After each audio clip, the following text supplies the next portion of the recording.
Alhamdulillahirabbil alamin wassalatu wassalam ala asyrafil anbiya'i wal mursalin wa ala alihi wa sahbihi ajma'in. Subhanaka la ilma lana illa ma 'allamtana innaka antal alimul hakim. La haula wa la quwwata illa billahil aliyyil azim. Rabbi shrah li sadri wa yassir li amri wahlul 'uqdatam min lisani yafqahu qawli. Allahumma iftah 'alaina bi futuhil 'arifin bik. Allahumma ja'alna minal ladzina yastami'una al-qawla fayattabi'una ahsana. Allahumma 'allimna mimma jahilna wa anfa'na bima 'allamtana wa zidna ilman nafi'a ya rabbal alamin. Qala Syekhul Musannif rahimahullah ta'ala wa nafa'na bihi wa bi ulumi fid dharain amin. Kita jauh ini kita muka surat 42 rasanya. Kata Musannif rahimahullah ta'ala, dalil sidik. Kalau dusta mereka itu, nescaya dusta pula khabar Allah Ta'ala. Kerana Allah telah beri kepada Rasul-Rasul akan mukjizat yang seolah-olah Allah lah yang berfirman. Apa firmannya? Telah benarlah hamba-Ku Rasul-Rasul yang ada mukjizat, bahawasanya ia adalah Rasul-Ku. Hadirin sekalian, pertama sekali marilah kita rasakan syukur, terima kasih kepada Allah Taala. Syukur kita nikmat hidup masih diberi, syukur kita dapat Islam. Mak ayah kita Islamlah kita. Lebih-lebih lagi syukur Islam kita ni bukan Allah Taala beri pada kita sekadar baka dan keturunan saja, tapi Allah SWT mudahkan hati kita untuk ke majlis-majlis ilmu, memahami ilmu, mendalami ilmu, terus untuk mendapatkan ilmu, untuk kita mendapat membenarkan semua ajaran Nabi kita Muhammad sallallahu alaihi wasallam tepat macam mana yang dibawanya. Syukur kita Allah Taala jadikan hati sanubari kita gitu, dan penerimaan di hati apa saja ajaran baginda Nabi sallallahu alaihi wasallam itulah dikatakan iman. Dan insya-Allah dengan sebab Islam yang ada pada kita, keimanan yang ada pada kita, yang Allah Taala dah beri itu, dan diberikan pula kesihatan lapang masa, adalah sebab untuk jadikan kita taat dan patuh pada perintahnya, meninggalkan larangannya. Syukur banyak-banyak Allah Ta'ala bagi jadi kita dengan segala nikmat tersebut. Syukur juga Allah Ta'ala masih beri hidayah taufik pada kita, dengan itu dapat ada keupayaan untuk hadir solat maghrib tengah hari, solat maghrib di surau ini. Dan insya-Allah kita manfaatkan masa kita meneruskan bacaan kitab daripada kitab Fatih Faridah, insya-Allah. Dengan apa bicara? Tuan-tuan, dengan tajuk tu menunjukkan bahawasanya apa kita bicara masih bab Rasul, dan kita dalam masih bab sifat pertama sidik. Jadi dasarnya wajib itikad benar dengan makna apa perkhabaran dan maklumat dia adalah menepati waqi', menepati realiti. Macam mana diri pekerjaan, macam itulah perkhabarannya. Tak pernah ada sesuatu yang istilahnya tersilap salah. Jadi mustahil ada apa-apa nama pendustaan. Dusta tu sama ada peribadinya suka berdusta, suka bohong-bohong, ataupun dusta tu adalah maklumat yang dibawanya, yang terkandung dalamnya pembohongan dan pendustaan. Jadi dua-dua tu kena nafi, dan wajib itikad mestilah Nabi dan Rasul Allah semuanya adalah orang yang bercakap benar belaka. Dengar ayat tu. Nabi dan Rasul adalah orang yang bercakap benar belaka. Jadi kalau ada dengan kita dah dengar zaman lah ni, tambah zaman lah ni lah zaman yang cukup kita risau dalam masalah akidah ni. Kita dengar ada orang kata kat Nabi Rasul ni ada yang bohong, ada yang tak cakap benar. Bahkan ada ayat dia kadang-kadang dia kata begini, tak mustahil untuk Nabi Rasul pun membuat salah dan silap juga. Macam-macam. Tak mustahil bahawasanya kalam Nabi pun boleh tanggung ada juga yang palsu. Macam-macam lah ni. Ada pun ada orang yang memalsukan perkhabaran Rasul yang itu bukan perkataan Nabi. Dia kata Nabi itu banyak. Itu memang ada. Ada pun memang itu adalah perkataan Nabi, perkataan Rasulullah. Kemudian maklumat yang ada dalam pernyataan dia, perkataan dia, sabdaan dia itu, dia tengok menyalahi realiti. Itu tak betul. Itu tak akan berlaku sama sekali. Sebab Allah SWT tidak akan ada istilahnya kesilapan, tersilap mencari orang siapa yang nak dijadikan utusan dia untuk menyampaikan risalah dia. Hal itu tidak akan berlaku pada Nabi dan Rasul. Pasal Allah Ta'ala yang maklumkan ke kita bahawasanya dia amat pakar, amat reti, amat mengetahui, azali lagi kepada siapa yang dia nak berikan wahyu, yang wahyu itu dapat dari Jibril. Quran sekali lalu sebut di situ, Allahu a'lamu haitsu yaj'alu risalatah. Allah Ta'ala adalah Tuhan yang amat mengetahui haitsu yaj'alu risalatah, di mana dan di tempat mana, ketika mana, suasana mana yang perlu untuk dihantarkan Nabi yang dia berfungsi untuk menyampaikan apa maklumat kerasulan yang Allah Ta'ala perintahkan itu. Allah Ta'ala amat pakar dalam bab itu. Jadi di atas kaedah beberapa ayat Quran yang tersebut, maka wajib kita i'tiqad mestilah perkataan Nabi dan Rasul ini semuanya mesti adalah benar belaka. Mempertikaikan apa-apa perkabaran Rasul, perkabaran Nabi, yang kalau ikut memang benar perkabaran itu adalah perkabaran Nabi. Dengan istilah dalam bab ilmu sikit, itu dipanggil perkabaran Nabi yang mutawatir. Lalu kita dengar ada sahih, hasan, dhaif dan sebagainya. Yang ni adalah pembagian hadis dengan penamaan lain. Apa dia? Dinama dia ataupun dipanggilkan perkhabaran mutawatir. Perkhabaran mutawatir. Apa maksud perkhabaran mutawatir? Mutawatir ni maksudnya perkhabaran yang benar, betul, masyhur, popular di kalangan. Kalau bab hadis ialah bab hadis, kalau apa saja bab ilmu yang dibicaralah. Jadi kalau kita bicara bab hadis, kalau kata hadis mutawatir, maksudnya hadis ni sangat popular di kalangan ahli-ahli hadis. Jadi kalau kata memang itu adalah sabdaan Nabi, apatah lagi dengan perkhabaran mutawatir, maksudnya diriwayatkan oleh bilangan yang ramai, tak mungkin isi kandungan sabdaan Nabi itu adalah menyanggah daripada apa yang telah diperakunya. Itulah.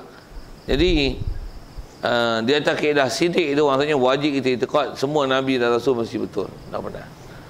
Dan sikit lagi kalau faham tu, dah kata perkataan dia betul, perbuatan dia betul, tingkah laku dia betul, dan sedikit dalam masalah tu sekali lagi sebut yang kita biasa dengar, wajib i'tiqad di atas betulnya Nabi Rasul ni. Nabi Rasul tidak akan ada apa-apa nama dosa, kerana mereka ini ialah maksum. Satu lagi kalimah yang kita selalu dengar dalam bab Rasul. Semua Nabi Rasul wajib i'tiqad mereka ni adalah maksum. Maksum apa? Maksumu minaz dzunub. Maksudnya dipelihara diri mereka itu daripada jatuh ke lembah hina. Antara hina itu adalah maksiat, apatah lagi kufur. Takkan ada pada Nabi Rasul. Takkan ada pada Nabi Rasul. Itu kenyataan dia.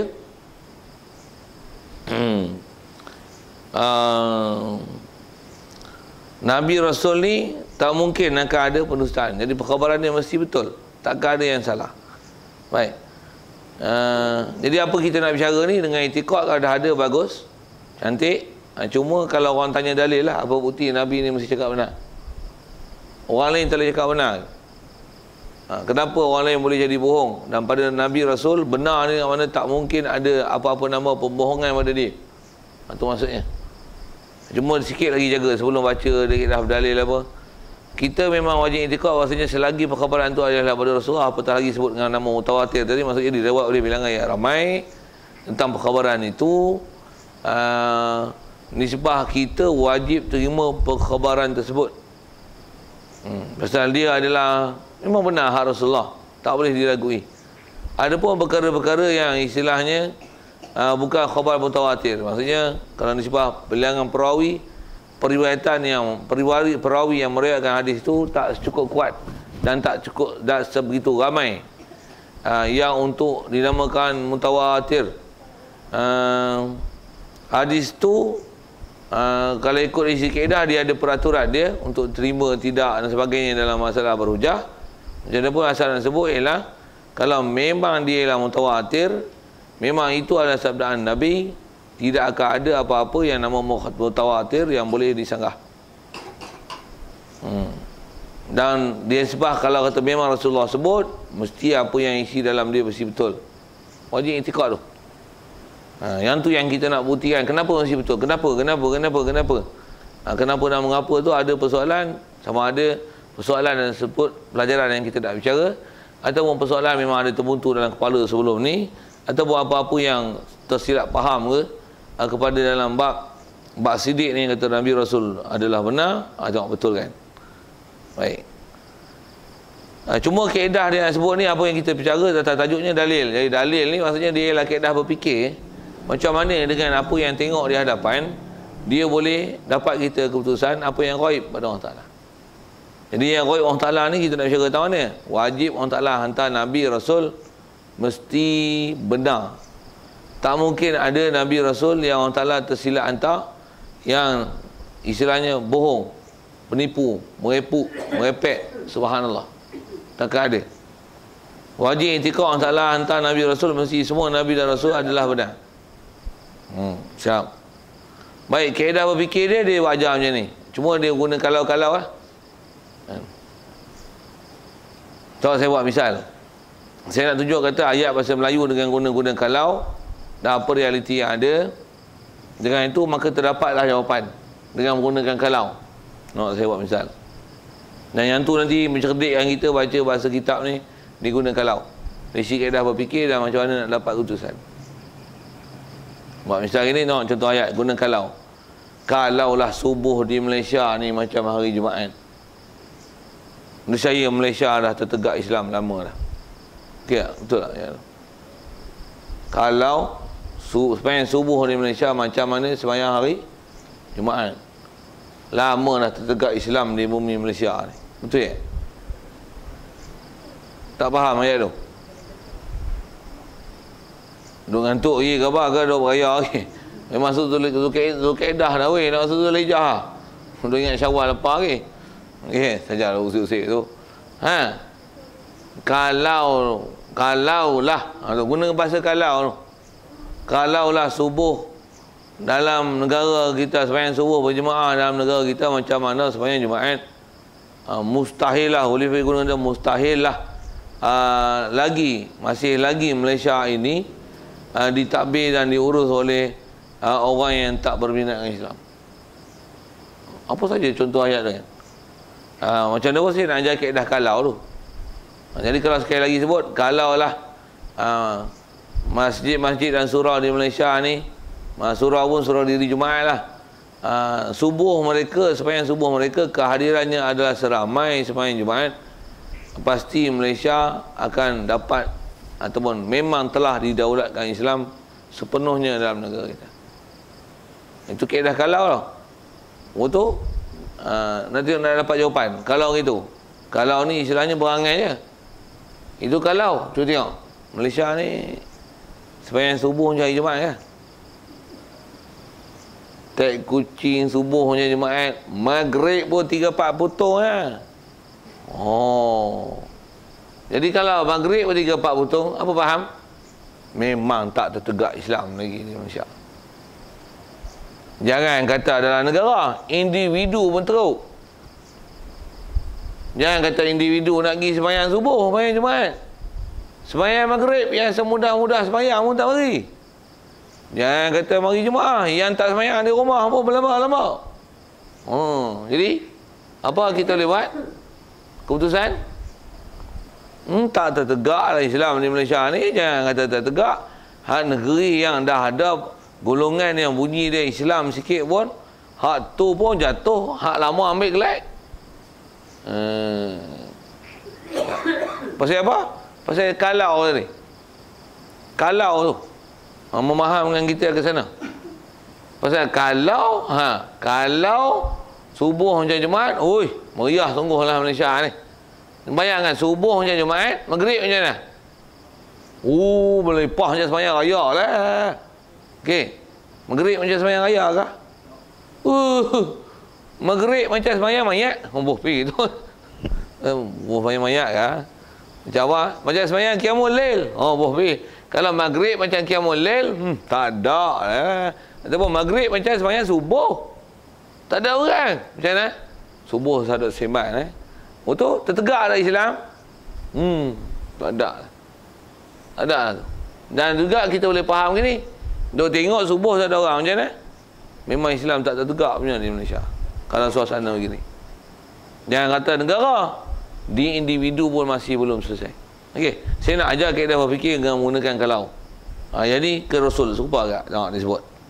Nak gunakan kaedah kalau tu. Kalau sikit lagi kalau sebut masih perkataan kalau tu, biasanya kalau ni kita gunakan tapi di belakang untuk menghasilkan dia. Tapi kadang-kadang dalam ayat tak dibubuh. Sekali lagi saya guna ayat tu. Kalau subuh di Malaysia ni, masjid dan suraunya macam mana hari Jumaat, nescaya tertegak Islam di Malaysia. Tapi tapi maghrib pun macam subuh. Macam mana? Jangan kata tegak di negara.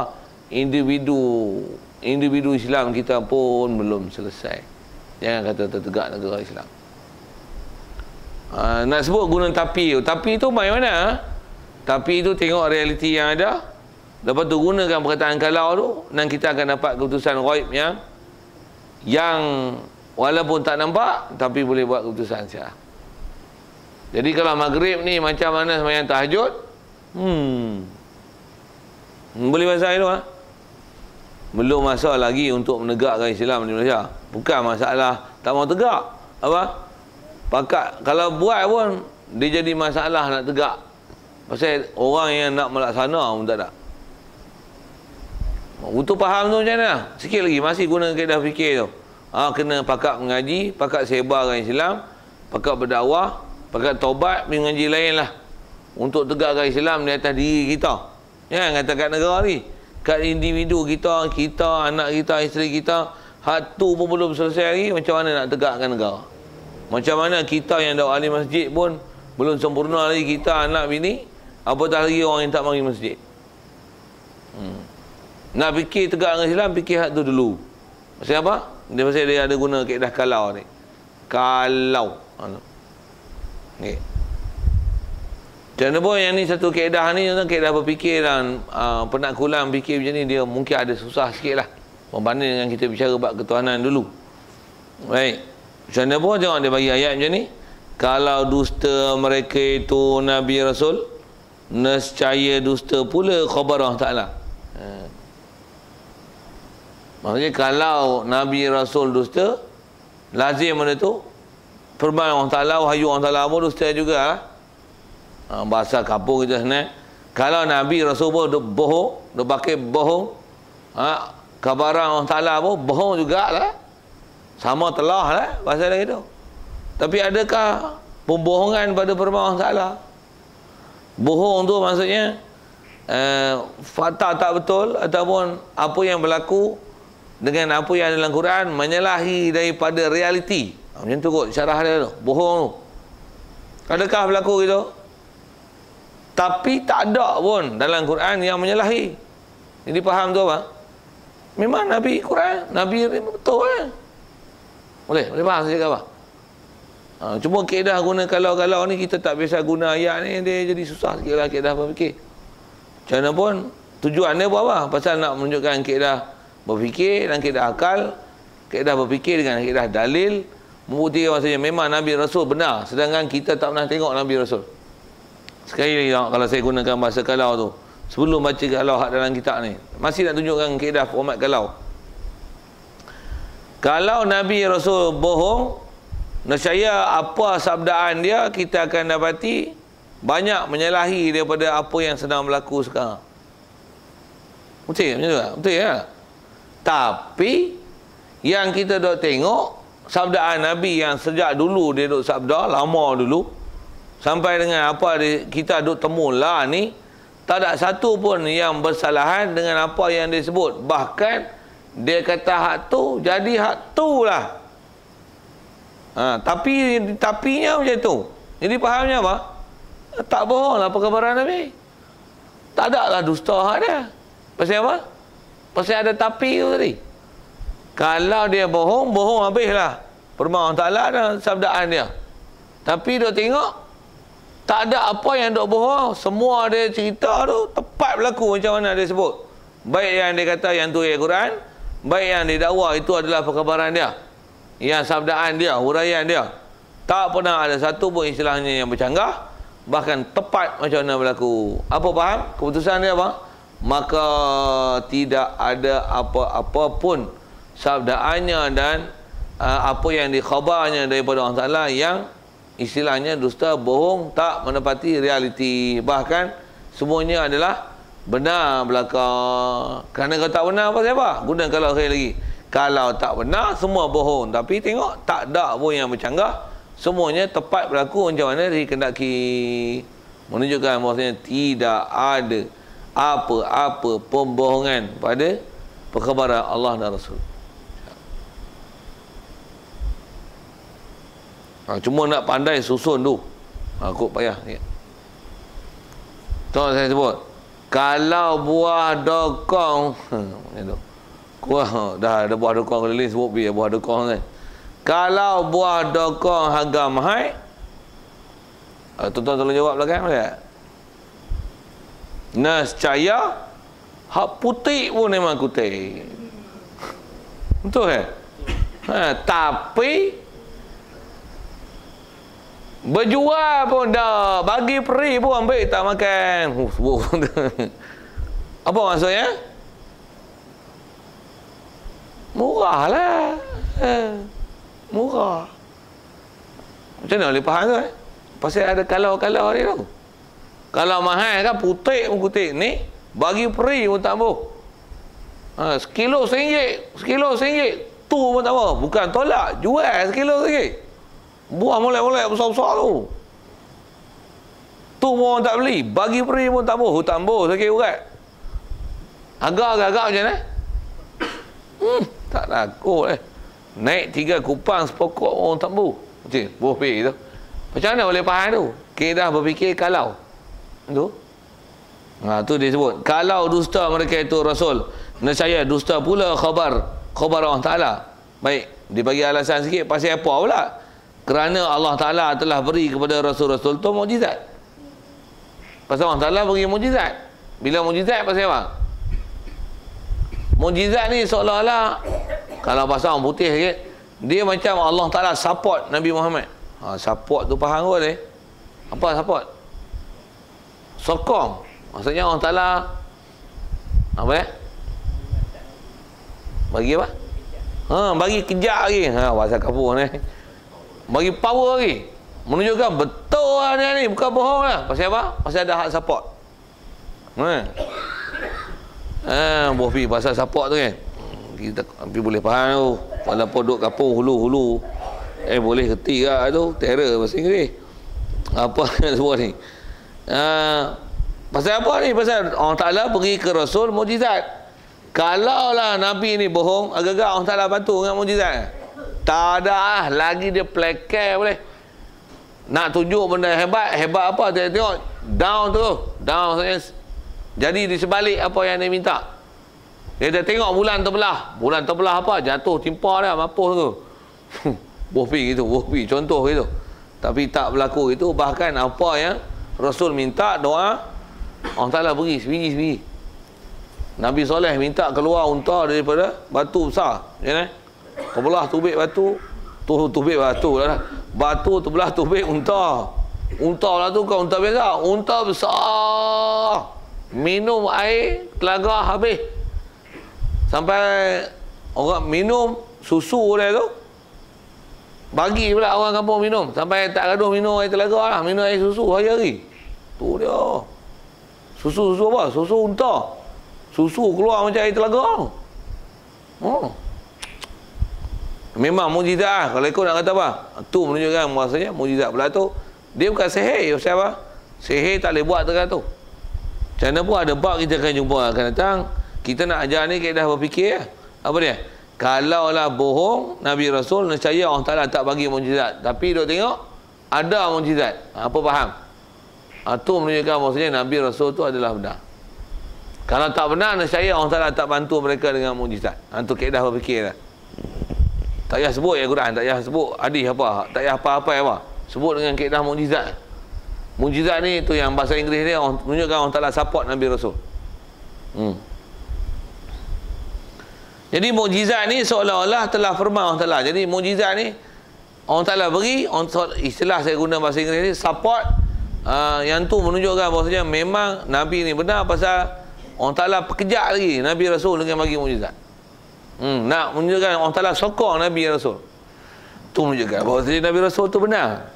Okay. Jadi mukjizat tu seolah-olah Allah Ta'ala firman macam ni. Bunyi macam mana? Terjemah Melayu dia. Benarlah hamba aku tu adalah Rasul yang ada mukjizat. Bahawasanya ia adalah Rasulku. Seolah-olah mukjizat tu macam tu. Benar dia ni Rasulku. Pasal apa? Mau tengok ni. Ada benda pelik kat dia. Kalau kata dia bukan Rasulku, dia tak boleh buat tu ni. Tengok. Ni ada. Benar dia. Okey, siap. Jadi kaedah berfikir dia macam tu. Macam mana pun kita punya itikad dah kata Nabi Rasul benar ni. Cantik lah tu. Sikit lagi nak sebut dah ni. Jaga. Ini kaedah yang sebut dalam kitab. Dari segi kaedah berfikir. Dan kaedah ni lah orang ramai yang berfikir. Khususnya Tok-Tok Bomo. Sebut pergi ke Tok Bomo sikit malam ni.